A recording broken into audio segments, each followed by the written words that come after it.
اعوذ باللہ من الشیطان الرجیم بسم اللہ الرحمن الرحیم۔ منزلیں ہمیشہ انہی کو ملتی تھی جو منزلوں کی تلاش کرتے تھے، جو تمہارا غصہ برداشت کرے اور ثابت قدم رہے تو وہ تمہارا اچھا دوست ہے۔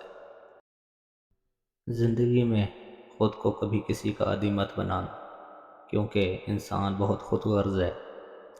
جب آپ کو پسند کرتا ہے تو برائی بھول جاتا ہے، اور جب آپ سے نفرت کرتا ہے تو اچھائی بھول جاتا ہے۔ اپنوں کو جب کسی بات کا احساس دلانے کی نوبت آ جائے تو پھر وہ اپنے نہیں رہتے۔ نفرت تو انسان کا بنایا ہوا ذاتی مسئلہ ہے، ورنہ قدرت تو محبت کا درس دیتی ہے۔ برا کام وہی شخص کرتا ہے جو خود کو چھوٹا کرنے پر راضی کر لے۔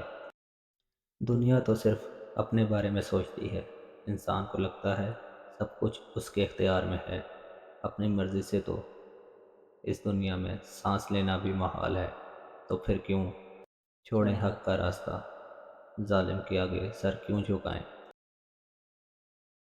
انسان تو ہر جگہ پیدا ہوتا ہے، مگر انسانیت کہیں کہیں جنم لیتی ہے۔ پرانی تصویروں میں شکل بھلے اچھے نہ ہو، پر وہ دن بہت اچھے تھے۔ عروج ملنے پر انسان خدا کو بھول جائے، اس لیے خدا نے زوال رکھا ہے۔